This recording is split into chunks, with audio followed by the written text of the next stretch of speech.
Nakikita mo ba ang nangyayari sa ating mundo? Napag-alaman mo ba kung bakit at paano nangyayari ang mga bagay na ito? At papayag ka ba na ikaw ay magiging ganito? Hindi at dapat hindi. Dahil tayong lahat ay nagkakaroon ng karapatan at dapat natin itong ipaglaban.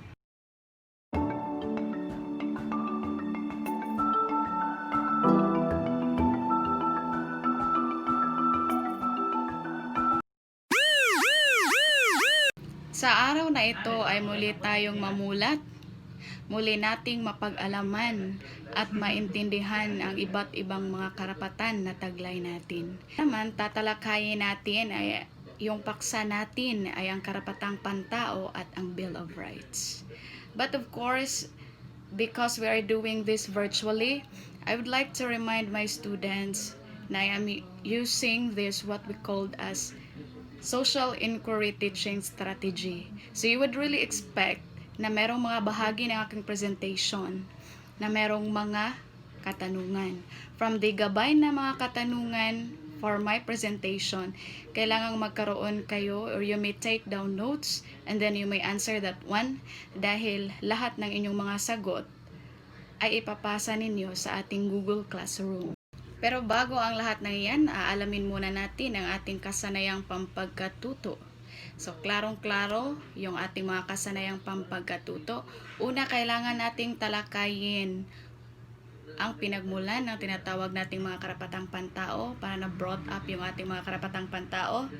At pangalawa, kailangang suriin natin. So, parte ng ating pagsusuri ay ang pagpapaliwanag, pagbibigay ng mungkahi ng iba't iba nating mga karapatang pantao at kung paano natin ito may pagpapatibay. And the last one, yan yung magiging nating performance task. Yan ay yung makapagbubuo tayo at makagagawa tayo ng ating sariling mungkahi upang mapangalagaan at may pagpapatibay ang ating mga karapatang pantao. And talking about our performance task, ito ay naipresenta natin na kailangan pagkatapos ng ating session ay makagagawa tayo ng tinatawag nating panukalang proyekto.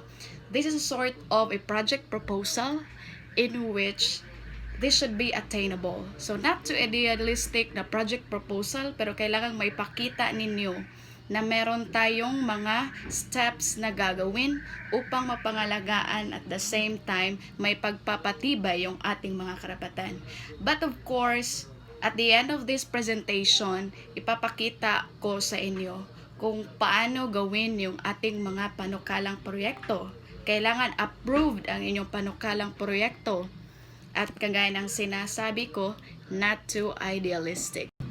Dahil kailangan nating mamulat sa iba't ibang mga karapatan na mayroon tayo, meron akong naihandang kwento at ito ay pinamagatang ang karapatan kong mabuhay.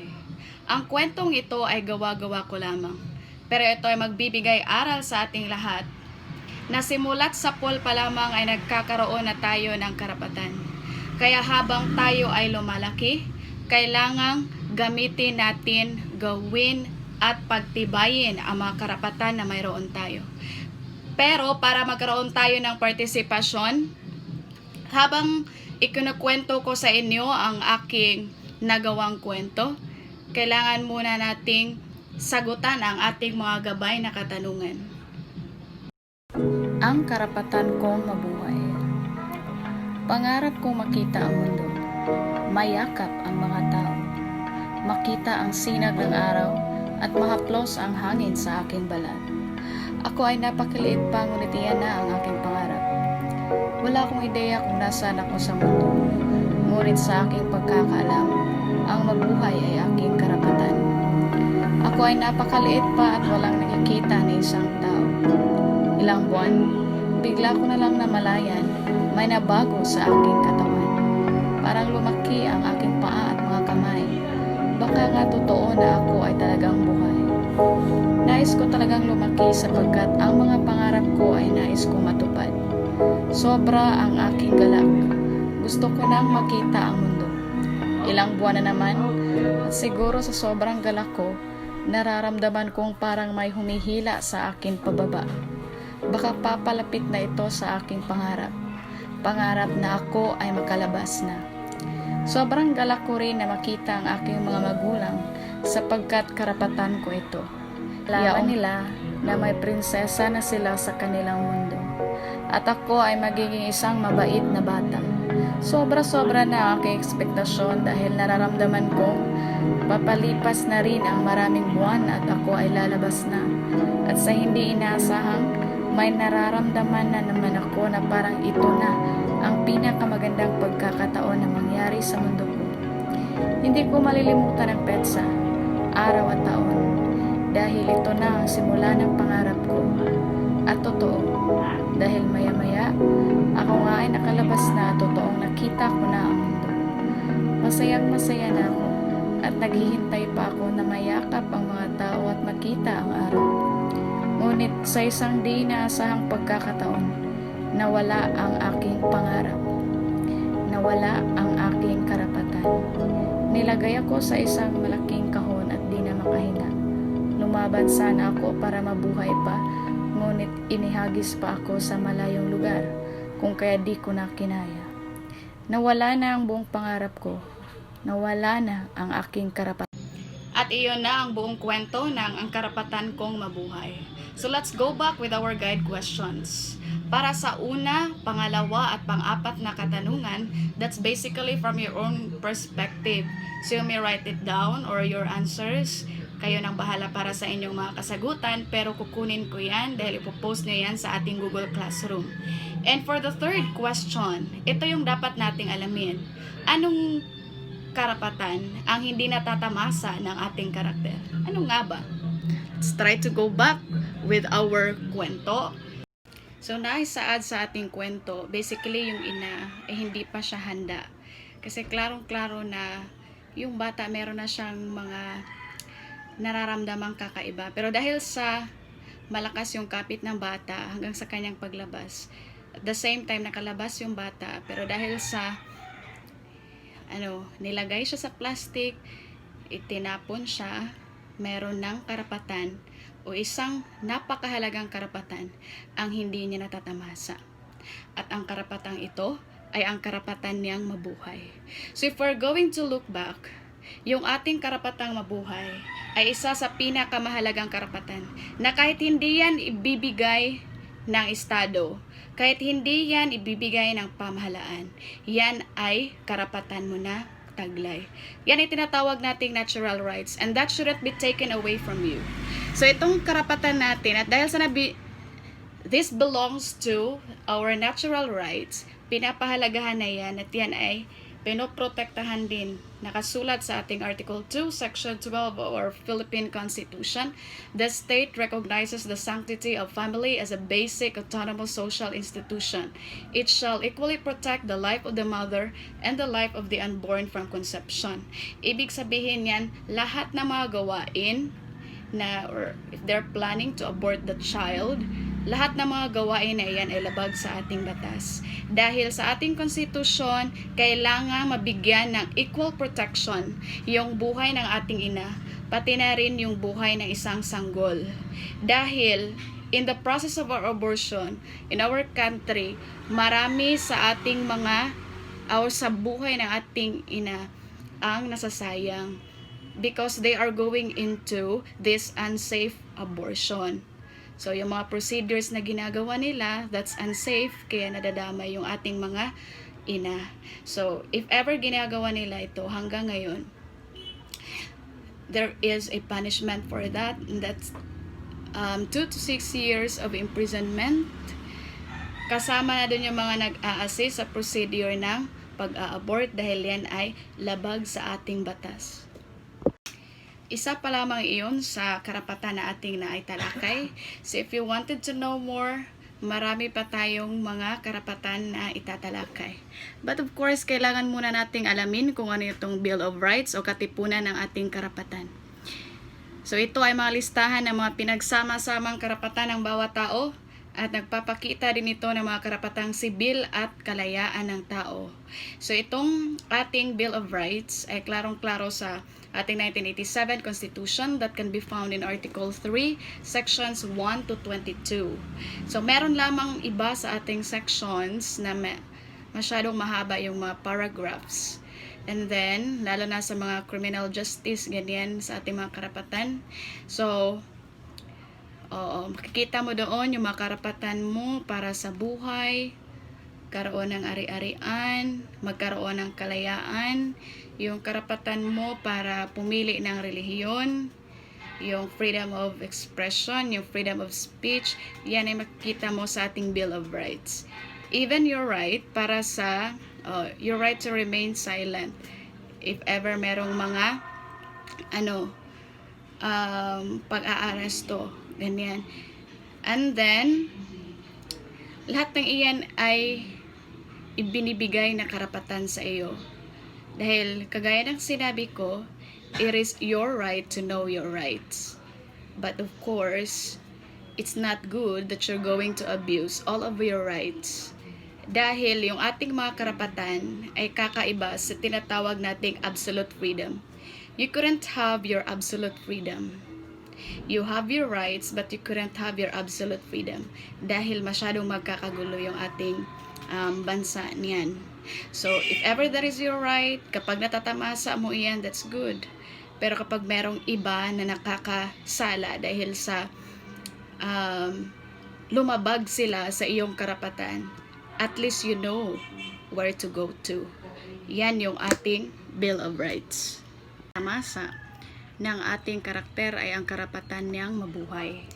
And as I said, ang karapatan niyang mabuhay ay nagiging kabilang sa uri ng ating karapatan na natural rights. So kapag sinasabi nating natural rights, ito ay mga karapatang taglay ng bawat tao kahit hindi ipagkaloob ng Estado. So as I said, kahit hindi man ito ipagbigay ng ating Estado, kahit hindi man ito ipagkaloob ng ating Estado, ito ay nagiging taglay na natin na karapatan. This is your right to life, liberty, and property. Yung karapatan mong sa buhay, karapatan mong maging malaya, at karapatan mong magkaroon ng ari-arian. So lahat ng iyan hindi maaari na kunin ng ibang tao dahil yan ay iyong karapatan. So, let's try to look at yung mga nangyayari sa ating bansa. We have a very current issues happening right now. It's all about murder, yung mga pagnanakaw, yung mga pagkuha sa iba't ibang mga karapatan o kalayaan na mayroon ka. That's already part of our natural rights. The shooting incident or the fatal shooting incident in Tarlac, yung pagkamatay ng ni Sonia Gregorio at ng kanyang anak, that's already part of pag-aaralan natin for our natural rights. That shooting incident already includes what we called as paglagpas sa ating karapatan na mabuhay. So if you're going to look at that incident or that certain crime, yan ay matatawag nating that's a criminal act, and that includes administrative and criminal file against the police. So whatever will be the reasons kung bakit ginawa niya yun, we should not accept that. Dahil sa ating batas, it is not acceptable na gumawa ka ng krimen kapag ikaw ay lasing. It is not acceptable na gumawa ka ng krimen kapag ikaw ay mainit ang iyong ulo. That's never acceptable. Yung acceptable lamang ng ating bansa kapag nakakagawa ka ng krimen ay yung meron kang problema sa pag-iisip. That's acceptable. Dahil hindi mo kontrolado ang iyong pag-iisip. Pero kapag ikaw ay merong mabuting pag-iisip, and then meron ka lang interest na gawin yan sa isang tao, that's already against our law. Not just against with the law of our country, not just against the law of the church, pero kapag iisipin mo, pag ginawa yan sa iyo, of course, hindi mo rin iyan magugustuhan. So you have to look at for this side for our natural rights. So let's have here porsyento na ilang kaso ng paglabag ng natural rights. So we still have 9.84% ng buong populasyon ang kaso na naaagrabyado sa karapatang mabuhay. So that's basically nangyayari pa rin hanggang ngayon. 9.84 kasi napakarami sa ating mga mga mamamayan ang naagrebyado sa karapatang mabuhay. Right? Murder cases, rape cases, ganyan. Yung mga pagpatay ng mga kaso. And then ayon sa ating freedom status din, partly free pa ang ating bansa. So when we say about partly free, this includes about yung karapatan mong maging malaya. So, meron para kasi maraming mamamayan sa atin hindi pa nakapagsalita dahil takot. So we're not 100% free. Marami pa rin sa ating mga mamamayan na hindi nabibigyan ng pagkakataon ganun para mabigyan ng hustisya. So there's no justice for them. Kaya masasabi natin that's still partly free. That's 62/100. Then the next one, bakit nga ba mahalagang ipaglaban natin ang ating mga natural na karapatan? Of course, looking back at our presentation, you have to look for ano yung pinakamahalagang karapatan na mayroon ka. Kailangan mo yung ipaglaban. So whatever will be your answers regarding this one, you may just chat that down o kayo nang bahala dyan dahil iwawasto ko yung mga sagot ninyo for this question. So ngayon dito naman tayo sa ating pangalawang larawan. Makikita natin na ito ay patungkol sa isang krimen o di kaya may kasangkutan sa tinatawag natin for criminal justice. So ano kaya ang nais na matamasa ng nasa larawan? So kapag makikita natin ng uri na karapatan na nais matamasa ng nasa ating larawan ay tinatawag nating constitutional rights. So aalamin natin kung ano-ano yung iba-iba nating mga constitutional rights. We have the very first one, ito yung karapatang politikal. These political rights, masasabi natin, ito yung mga karapatan mo kapag gusto mong makilahok sa mga pamahalaang gawain. So kapag gusto mong volunteer para sa pamahalaang gawain, you can do that. Kapag gusto mo rin mag-elect for kahit anong posisyon sa pamahalaan, maaari mo yang gawin because that belongs to your political rights. As long as yung gusto mo na posisyon sa ating pamahalaan ay naaayon din sa ating konstitusyon. The second one ay tinatawag nating karapatang sibil. This is just related with what I said a while ago. Ito yung sinasabi nating natural rights. Yung natural rights natin, binibigyan tayo ng karapatang mabuhay. But for karapatang sibil, ikaw ay nabuhay, which is part of natural right. Pero dito sa karapatang sibil, ikaw ay nabubuhay ng matiwasay. Meaning, you are living peacefully. Walang umaagrabyado sa'yo. Walang, nananakit sa'yo. That's part of what we call as karapatang sibil. That includes your civil rights. At the same time, that includes you living peacefully. That includes emotionally and then psychologically. So, that's your karapatang sibil. The third one, itong tinatawag nating karapatang socio-economic. Ano nga ba itong mga karapatang socio-economic? So, if ever nabubuhay ka dito, of course, kailangan mo maghanap buhay. That includes your socio-economic rights. So, karapatan mo magnegosyo as long as you are doing the process. So, yan yung tinatawag nating socio-economic rights.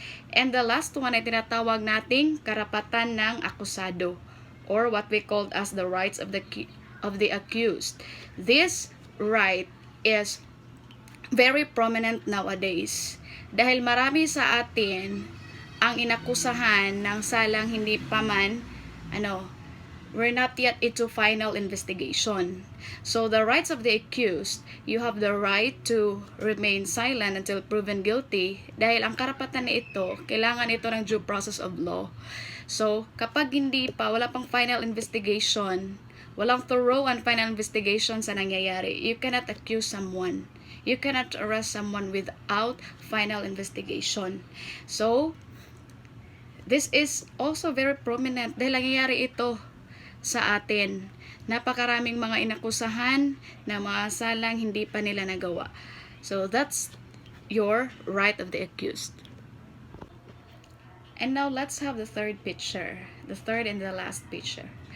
So, I'd like you to observe that picture. Ano yung nakikita ninyo? Of course, kapag makikita natin, meron tayong tinatawag na return details. Ito yung bagong policy natin na kung saan kapag hindi nyo nagustuhan ang isang item, ay maaari ninyo itong isoli. So, if ever you are having that right, titingnan natin kung saan nabibilang ang karapatang iyan. And that belongs to the third right, o the third uri ng ating karapatan, that belongs to statutory rights. Ano nga ba itong statutory rights? So, itong pangatlong karapatan ay kaloob ng binuong batas at maaaring alisin sa pamamagitan ng panibagong batas. So, kapag merong batas noon, pero merong nagawang panibagong batas, maaaring alisin yung batas na iyon dahil merong panibagong batas. So, yung isa, yung binuong batas noon, mawawala yon dahil merong ipinapalit na bagong batas. So, you have to follow the new one.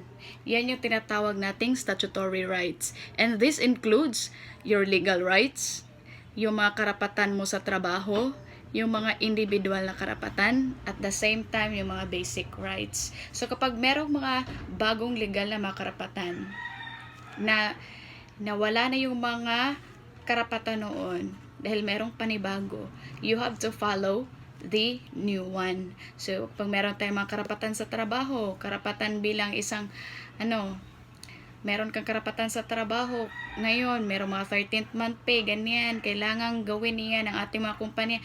Yan yung dapat nila na sundin. At kailangan mo malaman iyan dahil ikaw ay isang, parte sa kumpanya na iyan. Yung mga individual na karapatan. So, if ever merong panibagong ordinansa o di kaya mga batas na mangyayari sa ngayon, meron tayong tinatawag na ex post facto law. So, if ever ikaw ay lumabag sa batas na iyan, right after na ginawa iyang batas, meron pa iyang excuse. Dahil meron tayong tinatawag na ex post facto law. So, pag merong ordinance na ginawa sa araw na ito, lumabag ka sa batas na iyan kinabukasan, maaari pa iyang gawin. Dahil bibigyan pa ang mga mamamayan ng time para ma-disseminate yung panibagong batas. So, yan yung tinatawag nating ex post facto law. And that will be applicable for your statutory rights since meron ditong mga panibagong batas na maaaring ibibilang nila sa atin. So, ngayon na pag-alaman mo na ang iyong mga karapatan, pati na rin yung ating mga uri ng mga karapatan. Kailangan gamitin mo na yan ng maayos. At the same time, kailangan respetuhin mo ang iyong karapatan at ang karapatan ng iba. Dahil bawat karapatan ng iba na iyong nilabag ay merong kaakibat na malaking kaparusahan. So, kailangan alamin mo ang karapatan mo at karapatan ng ibang tao. Wag na umagrabyado. At the same time, wag lumabag sa karapatan ng iba. So ngayon, dahil sa nakikita na at nasusuri na natin yung iba't iba nating mga karapatan, which is already part of what we called as the Bill of Rights, kailangan nating i-ponder itong mga questions na maaaring magagamit natin for our real life situations. So, just jot down your answers dahil kukunin ko yan as part of our learning activity. Una, bakit mahalaga ang iyong kaalaman sa mga nabanggit na karapatan? Whatever your knowledge na mga nakuha base sa ating talakayan, you just have to be honest kung ano yung mga nakukuha ninyo. just have to answer that one. Write your answers down. Kayo nang bahala. And then the next one, bilang isang mag-aaral, paano mo magagamit sa totoong buhay ang iyong kaalaman sa mga karapatan? Of course, dahil tayo ay isang mag-aaral pa lamang, pero still tayo ay mga mamamayan na at nagkakaroon na ng karapatan, kailangang maipakita mo iyan kung paano mo iyan magagamit sa ating totoong buhay dahil nagkakaroon na tayo ng mga kaalaman sa ngayon. And then, yes, let me just have this quote first from John Locke. All mankind being all equal and independent, no one ought to harm another in his life, health, liberty, or possessions. Yan yung sinasabi ni John Locke dahil yung iba-iba nating karapatan, as I said, you have to respect your right and the rights of the other people. So para sa ating gawain, this is an individual na gawain, an individual task. Una, yung panimulang gawain yung una ninyong gagawin class, if you don't have any Instagram, pero kailangang, I'm already providing you the link there, kailangang tingnan ninyo ang larawan na nai-post ko sa aking Instagram. If ever you're not having any Instagram, pwede ninyong ilagay ang inyong comment kasama na inyong learning activities. Pero kapag meron kayong Instagram account, maaari kayong magbigay ng komento doon sa aking Instagram post. So yan yung una ninyong gawain. So kailangan you have to observe, you have to write something about that picture. And that is still about karapatan natin. The second one, the link is already posted in the Google Classroom, yung activity ninyo class para sa panukalang gawain. So meron akong naihanda dong iba't ibang kaso. So that cases is actually prominent in our country. So yung mga kaso na iyon na merong paglabag sa batas o merong paglabag sa karapatan ng tao, naihanda ko na yung iba't ibang kaso. You just have to choose at least one case or criminal case. So yung kaso ninyo napili or kapag wala kayong mapili, you may make your own case, pero make sure na yan ay nasa ating balita. So, ang gagawin ninyo, kailangang magbigay ng mungkahi. Yes, ibigay ninyo yung mungkahi sa natural na kaso. And then, ipakita sa pamamagitan ng paggawa ng isang panukalang proyekto. So, your panukalang proyekto is somehow like the answer from the case that I have provided to you. So, kapag yung kaso number 1, case number 1, ang napili ninyo, nagawa ninyo ng mungkahi at the same time panukalang proyekto, kailangang maisulat ninyo kung ano yung maaaring gawin ninyo para maipagpapatibay pa lalo ang karapatan ng isang tao. So, if ever the case number 1, meron doong pagnanakaw, okay, that's against our right to our own property. So, paano mapagpapatibay yan? Yan yung ilalagay ninyo sa inyong panukalang proyekto. Don't worry, dahil yung rubric sa paggawa ninyo sa inyong panukalang proyekto ay nandun na sa ating Google Classroom. It has already been posted there para maging guided kayo. Pero pag meron pa kayong mga queries about our project, you may also just ask me or DM me. Thank you and God bless.